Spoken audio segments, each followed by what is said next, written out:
First, the bad news. SAP Business AI won't help you generate cubist versions of your family's holiday photos. But it will help you understand which supplier is best to help you roll out your plant-based packaging in Southeast Asia, or identify the training your junior project manager needs to rise up the ranks, and automate repetitive tasks while you focus on big innovations, so you can be ready for the next opportunity. Revolutionary technology, real-world results. That's SAP Business AI.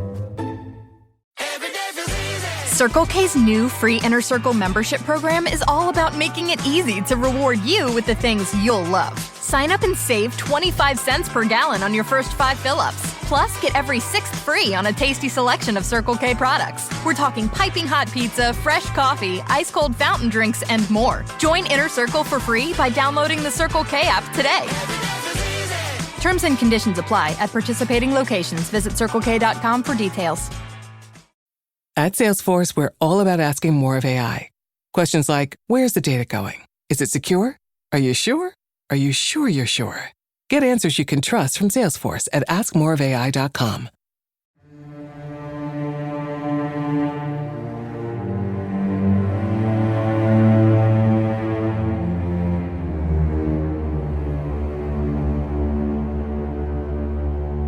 Hello, and welcome to Scare You to Sleep.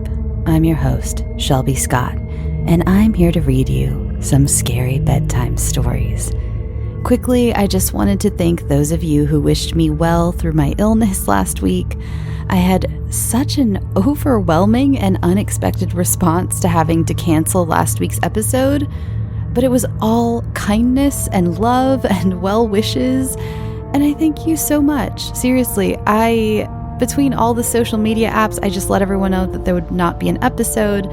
And you were all amazing. I mean, I think Facebook got like over 100 comments or something. That was crazy. Thank you so much. My voice is still a little bit rough in this week's stories when I recorded them, so I apologize for that. Oh, and I will be a part of the Let's Not Meet live stream Saturday, January 29th. Yes, tonight at 7 p.m. 7 p.m. Pacific Standard Time on Twitch. It's at twitch.tv/Andrew Tate Live. Or if you have the app, just search Andrew Tate Live.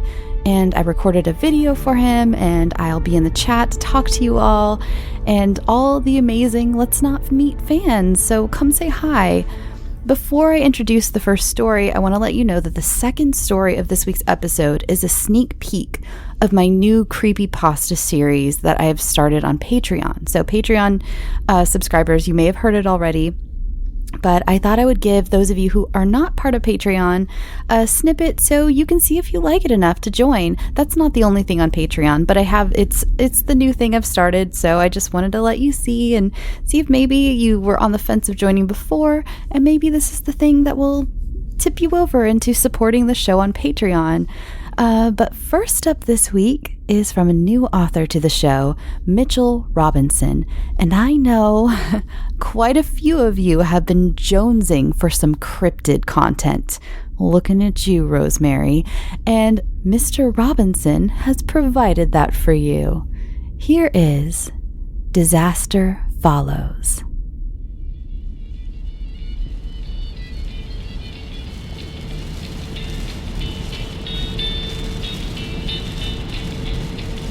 Heavy droplets of rain bounced off the truck's windshield.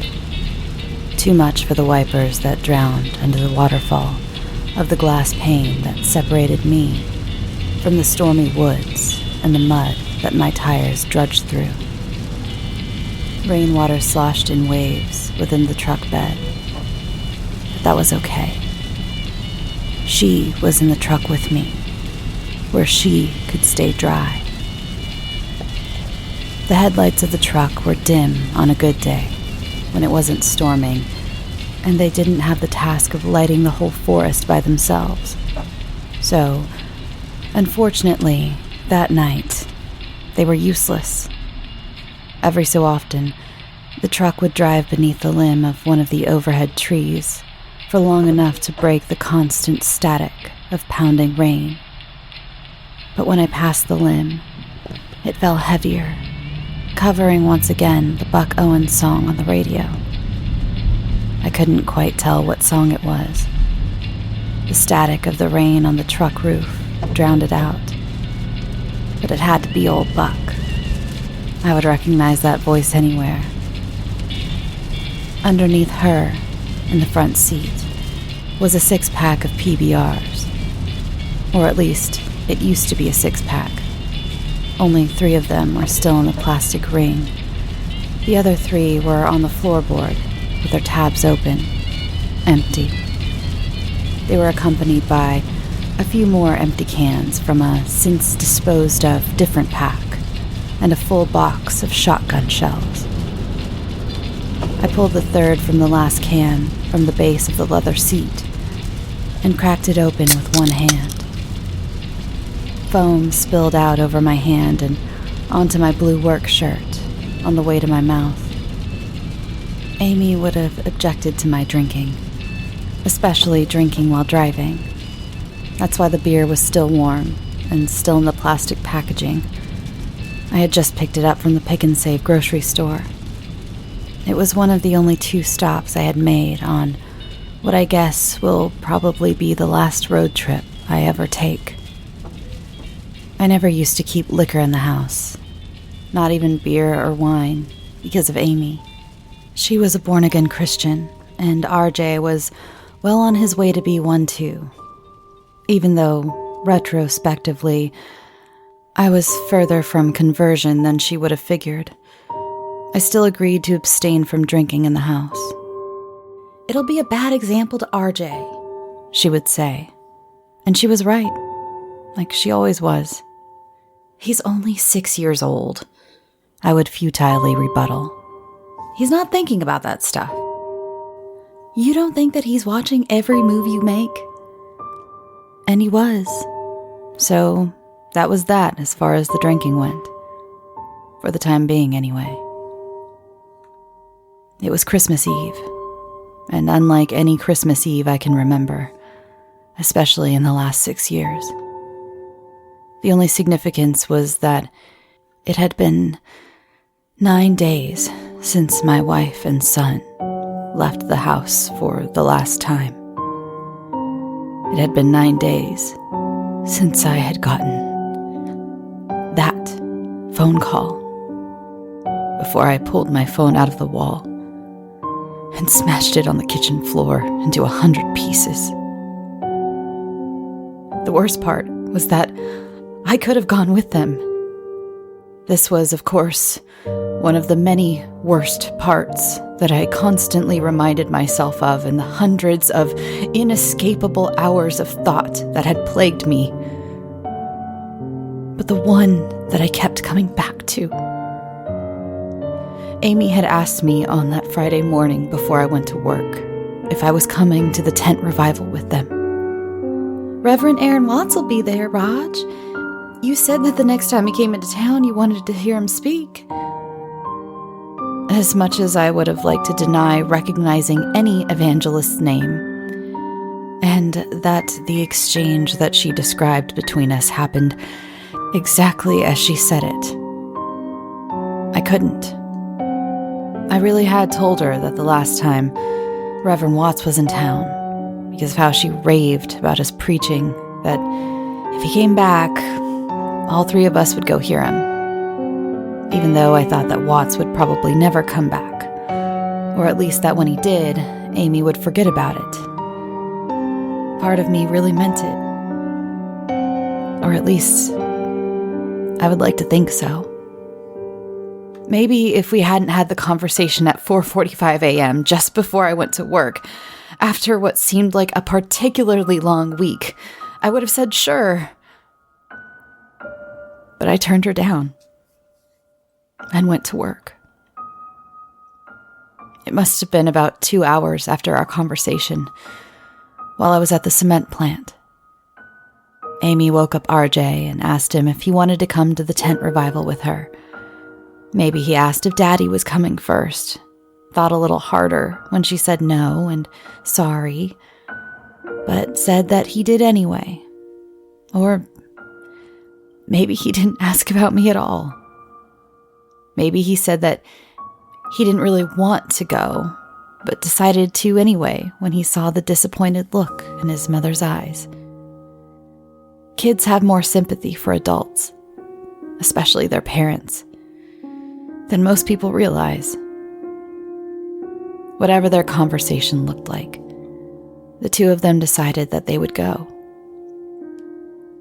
I got home from my shift 12 hours later, at 5 o'clock, to an empty house. I didn't have enough time to finish making my sandwich before I got a call. Hello? It was from Patricia Lawson, our neighbor since we moved in a couple of years before RJ was born, though I didn't know it was her at the time. She asked him if I had heard. The wailing and cracks in her voice made what she said just less than impossible to decipher. And before I asked what she meant by heard, I asked her over and over again to whom I was speaking. I found out later, but she didn't bother to tell me then. Oh God, Roger! I was just about to turn onto the Silver Bridge, and it just collapsed. She sobbed and sniffled. Amy and RJ were on it. You have to come over here. It's terrible. I did. And it was. Traffic was backed up 3/4 of a mile to the bridge. I had only ever seen congestion that bad in the movies, when people were somewhere like New York City. The red shine of taillights irritated my already worsening headache. But ahead of them, I could see what only 2 hours ago was the bridge. One side of it hung from the massive block of concrete that was supposed to have supported the bridge, like a steel ramp leading down into the river. The other half of the bridge, on the side closest to my stopped truck, was completely submerged in the water and looked to have disappeared. I wanted so badly to scream, but my voice left me as soon as I saw the wreckage. I put the truck in park, got out, and ran to the riverbank. The rocky surface of the bank stood about 60 feet from the surface of the water, and I looked out into the river, but saw no cars in the water. That was the first time. That was the first time I saw it. The monster. I can't remember seeing it come into my line of vision. I only remember it being there, right at the base of the river. It had its back to me at first, and looked like a man, especially at dusk, where his dark figure could have been chalked up to him having black hair and wearing a black coat. He was tall. I could tell that even from how far away he was standing. I would have guessed 6'5", but now I think I was about 7 or 8 inches off. It wasn't until it turned around that I realized what I was looking at, and what was looking into the water was not human. Each minute that I stood staring at the wreckage, the air grew cooler and the sky grew darker, naturally brightening the artificial lights of the police cruisers, fire trucks, and ambulances. The water, though, had faded to near blackness. The street lamps that lined the top of the bridge having sunk to the bottom of the river. With the dark water behind the creature at the bank, his eyes glowed bright red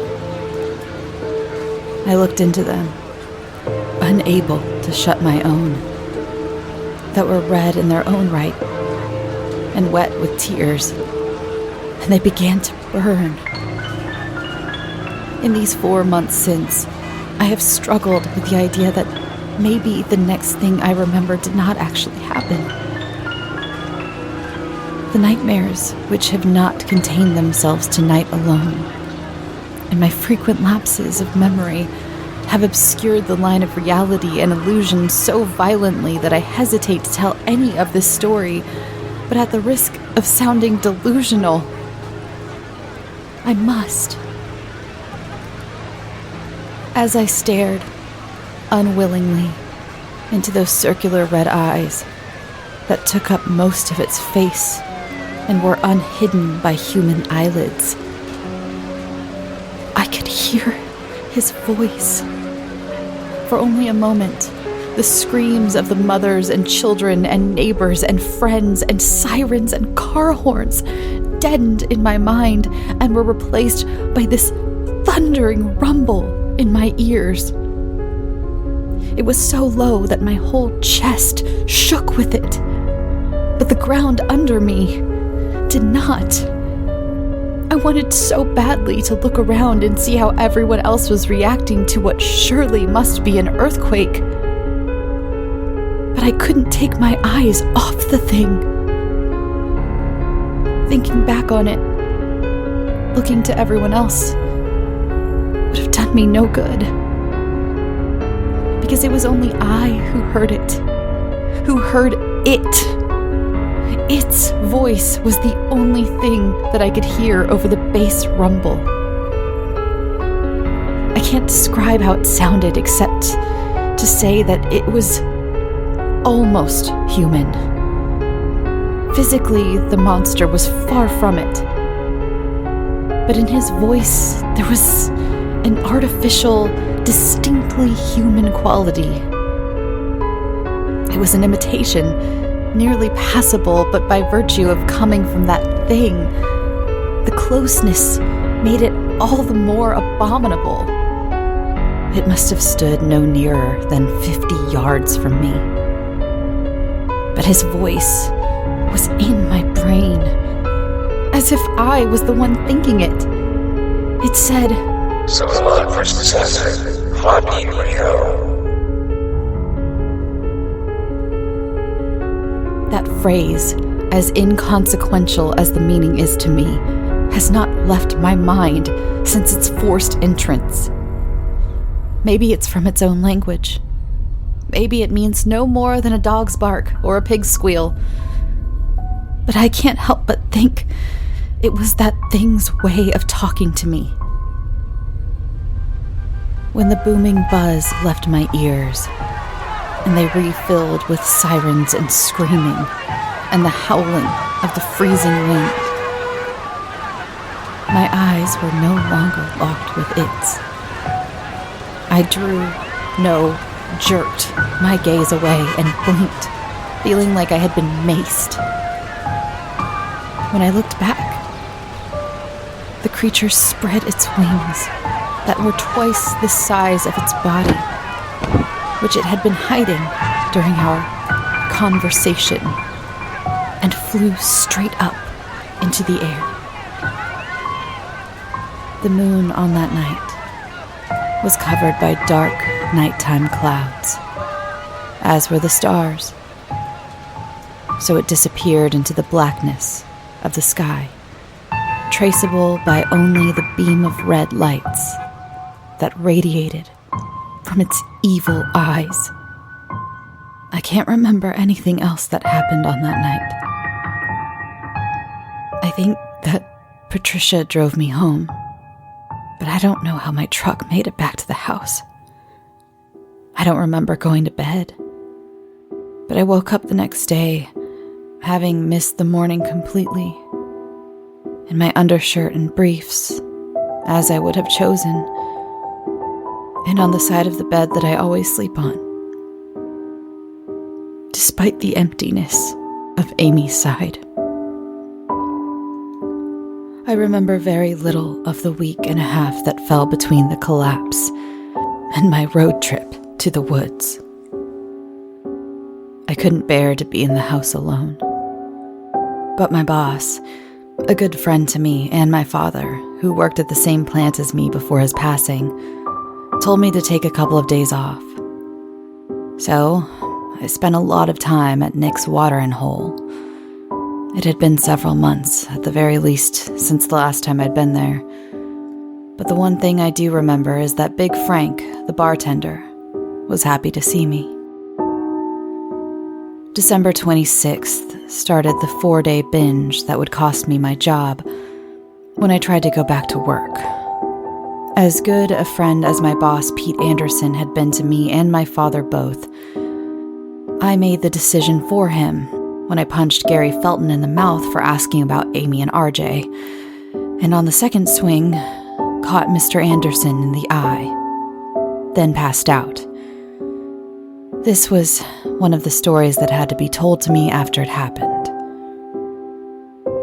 They recovered Amy and RJ's body from the river, which was more than could be said for a couple of the poor souls who were on the bridge that evening.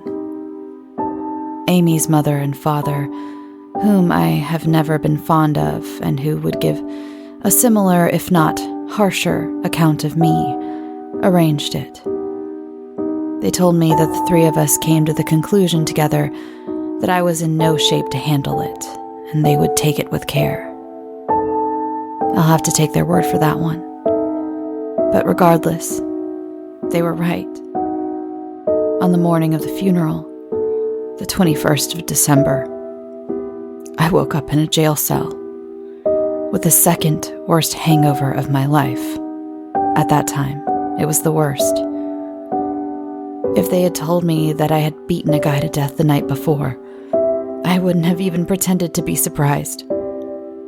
Thankfully, I had only been too drunk to walk and got the cops called on me for causing a scene outside the Rose Petal. But I missed the service. They had a joint service at the 39th Street Community Church of God. Closed casket, of course. And then a graveside. When I finally got there, it was just me and them. And I sat with them until the sunset. I don't stay outside after sunset anymore. For the next 2 days, I drank on the porch and in the backyard and occasionally in the bed of my truck, not wanting to disrespect Amy's wishes. And thought. I thought about it. I thought about what it said to me from inside my own head. I thought, it's the one who did it.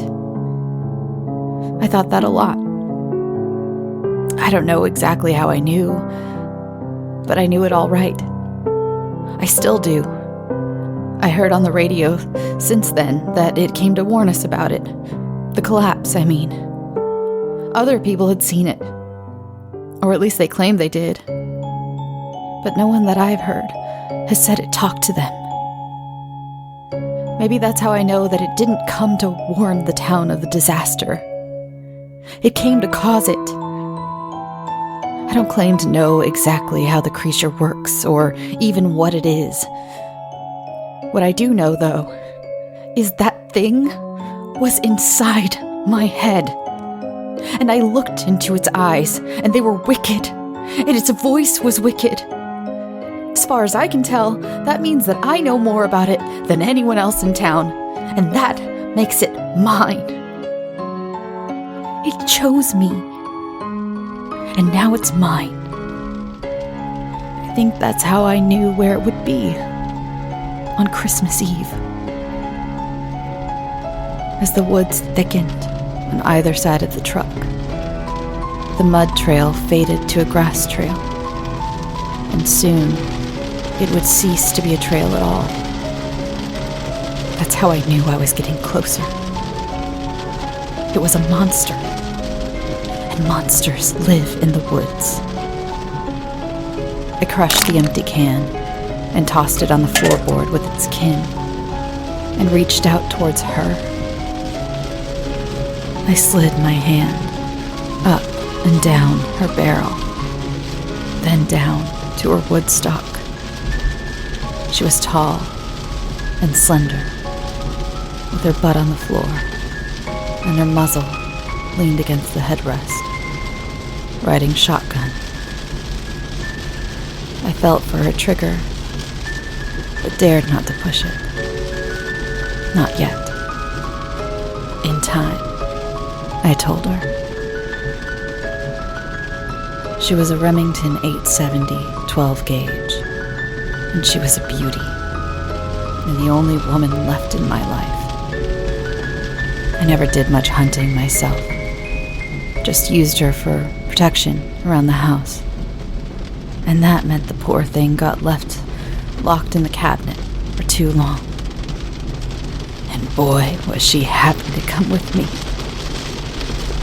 It was about the time when the truck started bouncing, making the transition from dirt road to off-road on the soaked grass, that a white-tailed deer stumbled into the light. Its glassy eyes twinkled at me, and I saw it grunt, but only heard the rain outside. I rammed my foot onto the brake pedal and pushed into the steering wheel, trying to keep my body from slamming into it. In the fraction of a second that I couldn't even recall even after it just happened, the airbag deployed and the steel of the hood crumpled up around the shape of the buck that had become intertwined with the truck's front end.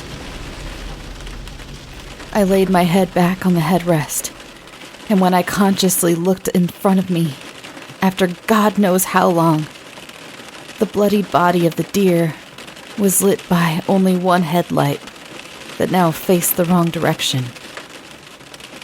The mangled body of the deer lay propped up in the truck, mere feet from my face, but it was not yet a carcass. Its antlers shook back and forth, casting shadows of a winter tree in a lightning storm behind it in the dim light from its automotive predator. It screamed for help, and this time I could hear it. And I was thankful, if only for less than a moment, that it didn't sound human at all. Then, all at once, just like at the bridge that night, a sound invaded my brain, and sounds of the rain and the wailings of the red-tailed deer were replaced by it.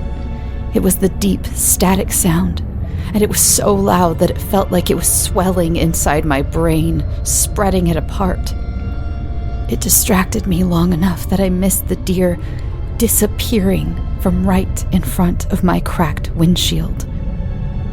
I leaned forward and looked around, still holding my head, pushing my temples together because of the oppressive noise that drove them away from each other like the same poles of a magnet.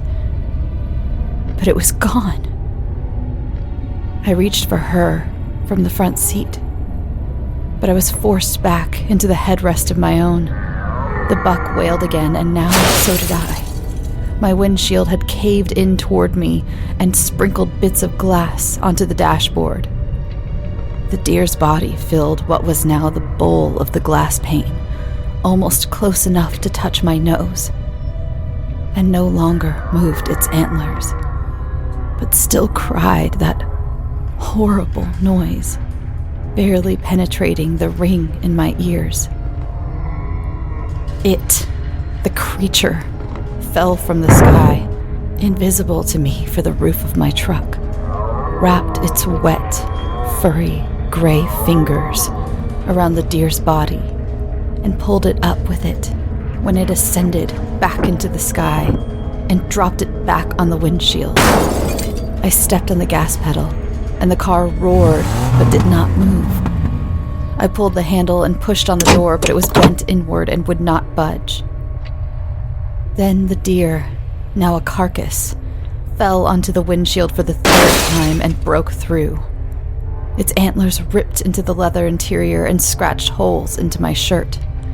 Its blood splashed onto me and the shards of glass that filled the front two seats.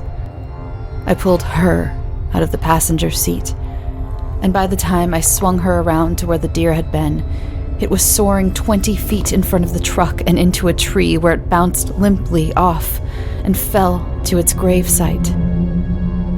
It had replaced it, crouching on the bent hood of my truck, having thrown the deer behind itself. The once dark forest was then lit almost entirely in the red light that illuminated from its huge eyes. When it leaned into me, the buzz grew lower in pitch and unbearably louder.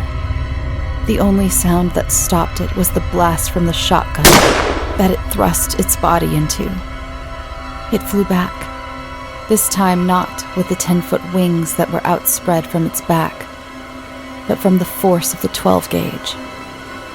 I stood up and leaned my whole torso through the shattered hole of the windshield and felt for the first time the pain in my leg. I would find out later that it had been broken above the knee and on the ankle. I screamed and sat all of my weight on the dashboard long enough to load another round and get off another shot. It simply jumped in the same spot that it fell to initially. It laid there in the beam of the one working headlight, looking up into the night with its eyes still shining. I reached down into the floorboard again for another shell. Then the sound started again.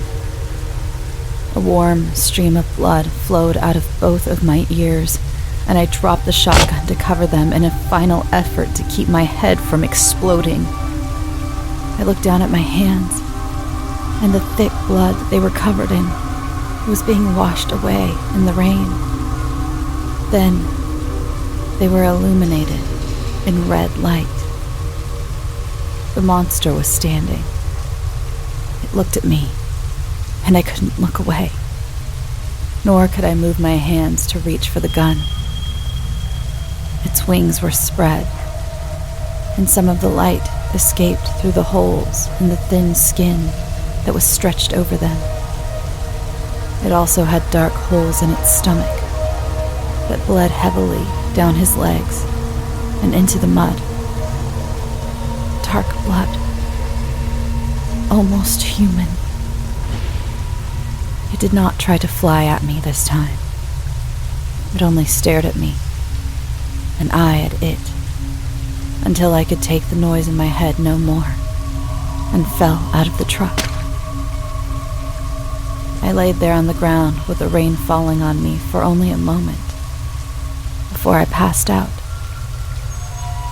The last thing I saw that night was the creature hobbling, not flying, away from me. It was almost certainly in those moments before the world went dark and my head went quiet that cells in my brain, where it had been, began to mutate. It has been almost 6 months since that night, and in that time, I have lost 35 pounds, been hospitalized on 3 occasions, and had 2 seizures. Dr. Woodward said that the brain tumor was inoperable, and that I'll be lucky if I have another 3 months left in me. I have to disagree. The radio in my house stays on at all times these days, and the television stays off. My eyes burned for several days after my encounter with it. They were swollen and red and dry, and on New Year's Day, I lost my sight completely. All that I see now are dark shapes, and everything I see looks like it, only without the glowing red eyes. The radio, when I sit by it, which is most of what I do, helps to drown out the subtle, deep ring in my ears. And I listen for a report that someone has seen it again. So far, no one has, and I hope they never will.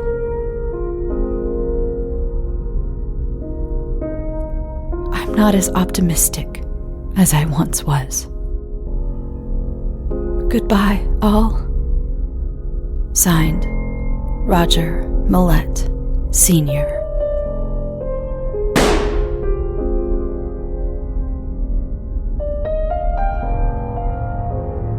And last story for the evening is a piece of the latest creepypasta from Patreon. The full episode is available on Patreon, and it's got 2 stories. So this is one of 2 stories, and there's another episode too. So that's 2. It just made you all do math. There are 2 creepypasta episodes out so far. The second one, which is what this story is from, has 2 stories on it, and this is the first one. Okay. Anyway, this is Iqbar Bigglestein. When I was a small child, I was terrified of the dark.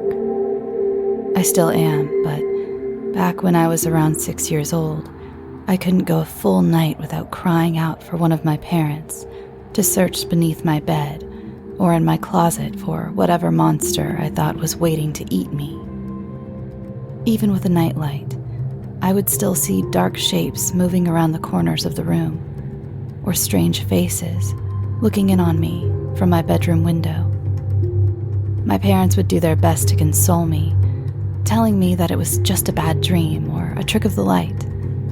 But in my young mind, I was positive that the second I fell asleep, the bad things would get me. Most of the time, I would just hide under the blankets until I became tired enough to stop worrying. But every now and then, I would become so panicked that I would run screaming into my parents' room, waking up my brother and sister in the process. After an ordeal like that, there would be no way anyone would be getting a full night's rest. Eventually, after one particularly traumatizing night, my parents had had enough. Unfortunately for them, they understood the futility in arguing with a 6-year-old and knew that they would be unable to convince me to rid myself of childish fears through reason and logic. They had to be clever. It was my mother's idea to stitch together my little bedtime friend. She collected a large assortment of random pieces of fabric and her sewing machine and created what I would later refer to as Mr. Iqbar Bigglestein, or Ick for short. Ick was a sock monster, as my mother called him. He was made to keep me safe while I slept at night, by scaring away all the other monsters. He was pretty damn creepy, I have to admit. Honestly, looking back on it all now, I'm still impressed that my mom could think of something so strange and disturbing looking. Iqbar had the stitched-together look of a Frankenstein gremlin, with big white button eyes and floppy cat ears. His little arms and legs were made from a pair of my sister's black and white striped socks, and the half of his face that was green was made from one of my brother's tall football socks. His head could have been described as bulbous, and for his mouth, my mom attached a piece of white fabric and sewed in a zigzag pattern to shape a wide grin of sharp teeth. I loved him at once. From then on, Ick never left my side, so long as it was after dusk, of course. Ick didn't like the sun, and would get upset if I tried to bring him to school with me. But that was okay. I only needed him at night to keep away the boogeymen, which was what he was good at. So, every night at bedtime, Ick would tell me where the monsters were hiding, and I would place him near the section of my room closest to the spookiness. If there was something in the closet, Ick would block the door. If there was a dark creature scratching at my window, Ick would be pressed up against the glass. If there was a big, hairy beast under my bed, then under the bed he went. Sometimes the monsters weren't even in my room. Sometimes they would hide in my dreams, and Iqbar would have to come with me into my nightmares. It was fun bringing Ick into my dream world, as he and I would spend hours fighting off ghouls and demons. The best part was, in my dreams, Ick could talk to me for real. How much do you love me? He would ask. More than anything, I would always tell him. One night, in a dream, after I had lost my first tooth, Ick asked me for a favor. Can I have your tooth? I asked him why. To help me kill the bad things, he said. The next morning at breakfast, my mom asked me where my tooth went. From what she told me, the tooth fairy didn't find it under my pillow. When I told her that I gave it to Ikbar, she just shrugged and went back to feeding my little sister. From then on, every time I lost a tooth, I would give it to Ick. He would always thank me, of course, and tell me that he loved me. Eventually, though, I ran out of baby teeth, and I was beginning to get a little too old to still be playing with dolls. So Ick just sat there on my bookshelf, collecting dust, slowly fading away from my attention. Over time, the nightmares, however, became worse than ever. So bad that they even began to follow me to the waking world, terrorizing every dark corner or rustle in the bushes.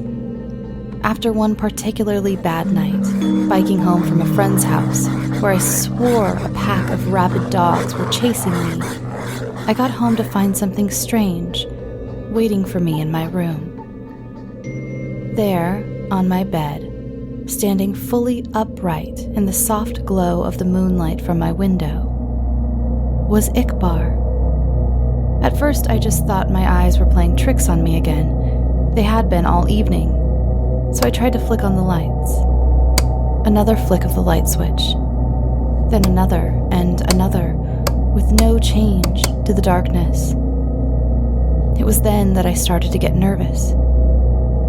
I backed away slowly towards the door behind me, my eyes never leaving the shape of Ick's silhouette, my hand awkwardly outstretched behind, reaching for the doorknob. I was just about to get my ass out of there when I heard the door slam itself shut, locking me into blackness. In nothing but shadows and silence, I stood frozen in place, not even breathing. For how long, I can't say, but after what felt like a lifetime of cold fear, I heard the shrill, familiar voice. You stopped feeding me, so why should I protect you? Protect me from what? Let me show you. I blinked once, and everything changed. I wasn't in my bedroom anymore. I was somewhere else. It wasn't hell, but the comparison wasn't far off. It was some sort of forest, a horrible, nightmarish place where partial embryonic abortions hung from the canopy and the ground swarmed with carnivorous insects. A thick fog wafted through the air, and with it, the stench of rotting meat, while chartreuse lightning flashed across the night sky. In the distance, I could hear the agonizing screams of something not quite human. My head throbbed like it was about to explode, the pain forcing out a river of tears. In my mind, I heard his voice again. This is what your reality will become without me. I felt earth-shaking footsteps approaching fast. I'm the only one who can stop it. It was behind me now, huge and angry, hot breath across my back. Bring what I need, and I will. I woke up before I could turn around. The following day, I raided my parents' closet for my brother's baby teeth, giving them all to Ikbar. Almost immediately, the night terrors ceased, and I was more or less able to go on about my life as normal. From time to time, I would have to sneak into my little sister's room and snatch what was meant for the tooth fairy, or strangle one of the neighborhood cats and pry out its sharp little incisors. Anything to ward off the visions. Anything from a shark tooth necklace to a cavity ridden bicuspid. I also began to notice that Ick would move about my room whenever I left for any length of time, rearranging my stuff and hanging additional curtains. He was even beginning to look more lifelike somehow. In the right light, his teeth would glisten, and he was warm to the touch. As much as he creeped me out, I couldn't work up the courage to just destroy him, knowing perfectly well where that would leave me. So I went on collecting teeth for Ick throughout all of high school and college. The older I got, the more things I would learn to fear, the more teeth Ick would need to keep me safe. I'm 22 years old now, with a decent job, my own apartment, and a set of dentures. It's been almost a month since Ick's last meal, and the horrors are starting to crowd around me once more. I took a detour through a parking garage after work tonight. Found a man fumbling with his car keys. His teeth were stained yellow from a lifetime of cigarettes and coffee. Even still, I had to use a hammer to get out the molars. When I got back to my apartment, he was waiting for me on the ceiling in the corner. 2 white eyes and a mouth of razors. How much do you love me? He asked. More than anything, I replied, taking off my coat. More than anything in the world.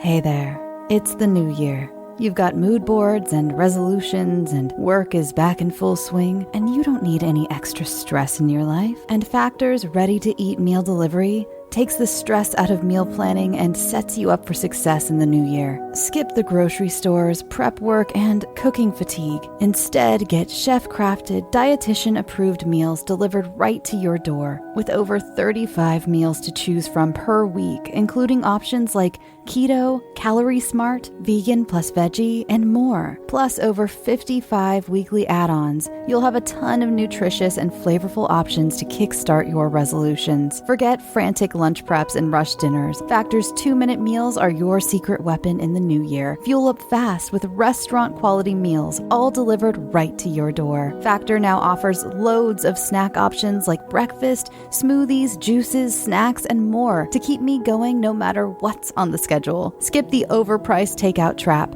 Factor is cheaper and way more delicious than takeout. Get chef-crafted, restaurant-quality meals delivered right to your door. They are ready to heat and eat in just 2 minutes, which means more time for you. Need a special occasion meal? Gourmet Plus is the perfect solution if you're looking for fast, upscale options done easily. When things get hectic, Factor is flexible. Change up your order every week with plans from 4 to 18 meals per week. Or pause or reschedule your deliveries anytime. Stress less over meal times in the new year. Factor's no prep, no mess meals free up time otherwise spent on shopping, cooking, and cleanup. No more wasting time in the kitchen. Not only does Factor offer fast, simple solutions when I'm too busy to cook, they also help me stay on top of my goals. With offerings like Protein Plus and Keto, I can stay on track. This is definitely going to come in handy for my New Year's goals. Factor has everything I need for a week of flavorful, nutritious eats. In addition to ready-to-eat meals, they have cold-pressed juices, smoothies, energy bites, extra protein, veggie sides, and more to keep me energized during frantic times. Head to factormeals.com/scareyoutosleep50 and use code scareyoutosleep50 to get 50% off. That's code scareyoutosleep50 at factormeals.com.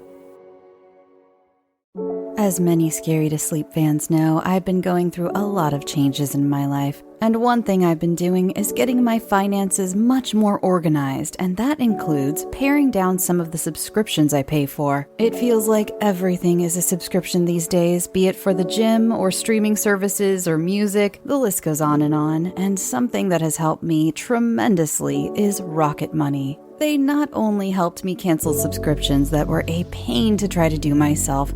Have you ever tried to deal with some of these companies directly? It's just a headache. Rocket Money also alerts me when the subscriptions I did keep go up in price, giving me the ability to weigh my options and keep those little extras that add up oh so quickly in check. Rocket Money is a personal finance app that finds and cancels your unwanted subscriptions, monitors your spending, and helps lower your bills. I can see all of my subscriptions in one place, and if I see something I don't want, I can cancel it with a tap. I never have to get on the phone with customer service. Rocket Money has over 5 million users and has helped save its members an average of $720 a year with over 500 million in canceled subscriptions. Stop wasting money on things you don't use. Cancel your unwanted subscriptions by going to rocketmoney.com/scareyoutosleep. That's rocketmoney.com/scareyoutosleep. rocketmoney.com/scareyoutosleep. Don't just ride the index, seek to outperform it with Fidelity Active ETFs. Learn more at fidelity.com/active ETFs. Before investing in any exchange-traded fund, you should consider its investment objectives, risks, charges, and expenses. Contact Fidelity for a prospectus, an offering circular, or if available, a summary prospectus containing this information. Read it carefully. While active ETFs offer the potential to outperform an index, these products may more significantly trail an index as compared with passive ETFs. Fidelity Brokerage Services, LLC, member NYSE, SIPC. Thanks for listening. Thank you so much to Mitchell Robinson for sending in the story Disaster Follows. I had a lot of fun with it. I hope you enjoyed what I did with it. I hope those of you who have been really wanting cryptid content were satiated, at least for now. And what a better cryptid to use when I hardly ever have cryptid stories on the show than Mothman. I mean, he's the biggest and the best. Don't come for me. I'm not sure. I am not very well versed in cryptids, so if you are a Bigfoot fan, please don't egg my house or something. I don't have a house. I live in an apartment. Look at me. Anyway, follow the show on Twitter, Instagram, Facebook. Why do I have issues with this every single week? I have done the same thing every week for 3 years, over 3 years, coming up on 4. Wow, almost 4. But anyway, yes, follow the show on Twitter, Instagram, Facebook, all at Scare You to Sleep, all one word. Facebook, it's a group, so you have to ask to join. And just answer, if there are 2 questions, it's just to weed out bots and creepy people and, all the detritus that is on Facebook. So feel free to literally just answer them podcast, because that's a correct answer to both questions, as long as I just know that you're not, a sex robot trying to sell viruses, Anyway, what else is there? Oh, if you would like your story considered to be on the show, send it to scareyoutosleep@gmail.com. where I will possibly pick your story to become a full-blown horror audio production, like I just did this week with Mitchell's story. I have so much fun doing that. When I like doing my own stories, but I really find so much joy in producing all of your stories. For one, I feel like it's a fun keepsake for you, and could be a really good marketing material too. By the way, if you ever need, like, if you have had a story on the show and you want to use it to market your writing or in any way, or put it on a website, feel free. That is your story. Put it wherever you want. Yeah. And, but I don't know, taking like what's in your brain and mushing it with what's in my brain and creating this like baby monster of a like experience for strangers. Isn't that so interesting? I just find that so interesting. Yeah, maybe someday, one of them will get a TV show. Look at Archive 81. Isn't that incredible? I just started Archive 81, by the way, the TV show. It was originally a podcast, as most of you know. It's fucking fantastic. If you haven't started it, oh my God, so good. So good. The story is, I mean, it's one of those as a writer where you watch and you're like almost jealous because the writing is so good that I wish I was that good of a writer, basically. So yeah. I made peanut butter brownies this week. They were great. I posted the recipe I used on Scare You to Eat, which is the offshoot group of Scare You to Sleep, where we all talk about recipes and stuff. It's fun. And I made gnocchis from scratch this week out of leftover mashed potatoes. That was also fun and very delicious.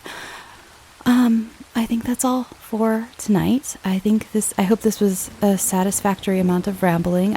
My voice is still a little shaky, and I ended up having to record a lot more this week to play catch up than I normally do. So it's like my voice is healing. Plus I did a lot more voice work this week than usual, for various, projects. So, I'm going to go. Thank you so much again for all of your love and support. If you're new to the show, welcome. This is a pretty basic episode, so here's what it's all about. Okay, I'm gonna go. Remember to drink water, please. I know it's chilly outside and it's harder to drink water. Drink hot water. Oh my God, hot water and lemon is so good, so underrated.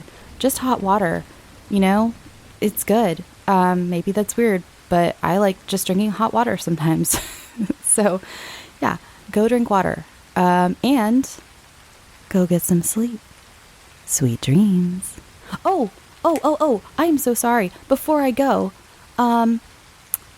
Patreon, ad-free episodes on Patreon. I will be starting to upload every single regular episode to Patreon, ad-free. I heard you. I understand the ads. They're not people's favorites. I get it, but I gotta pay bills. But you can go to Patreon and support me there and get ad-free episodes. Okay, sorry to interrupt. All right, okay, go get some sleep. Love you, sweet dreams, and all that jazz. Bye.